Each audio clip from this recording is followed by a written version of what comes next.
Another area that is critical, central to the success of your work with your online community, is having very clear objectives and knowing what are the outcomes you're reaching for. What is it you're hoping to accomplish? I like to use very concrete tools, and in the online engagement guide, there is a simple two-column tool that asks you to think through these objectives and then attach them to those outcomes. And by doing this, you're going to force yourself to see whether or not you can build a compelling case statement, first to yourself and then to others in your organization. Because eventually you're going to have to build that case statement to who?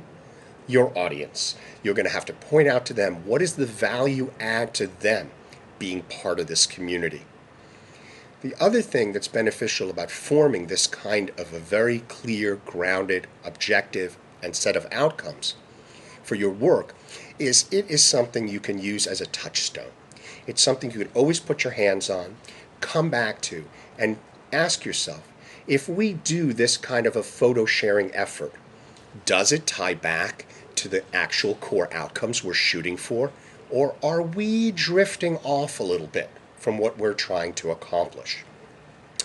If we put out lots of calls for information from people so that we can post them, lots of resources and links, for example, sounds like a great idea.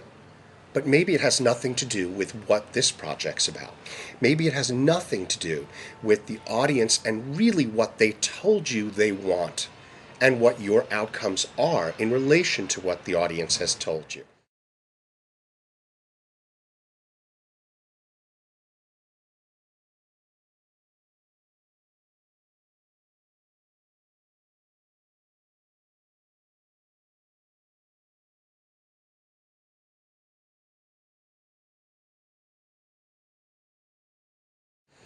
Now, I'm not trying to say there aren't good ideas that will emerge. However, we have a tendency, I think, to take ideas, which are great ideas and are often quite exciting, and to just apply them without assuring, number one, that the audience really is interested. Number two, that it's not going to take capacity away, our capacity, from the priorities we have.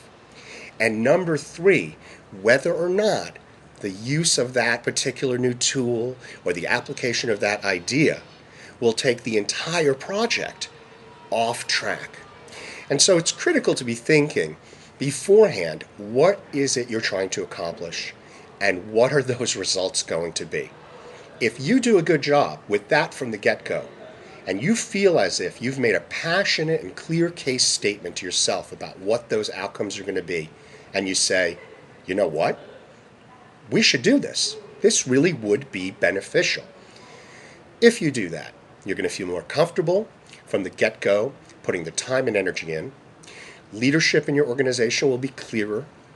Staff and others you have to work with will be clearer. Partners, your ultimate audience, maybe the funders you have to reach out to raise funds. It'll be clear what you're doing. It'll be clear why you're doing it. And every tactical decision that you make will have a framework that you can put it in to determine whether or not it's the right choice or not. Again, you don't want to be too rigid. However, you do need a framework to start from.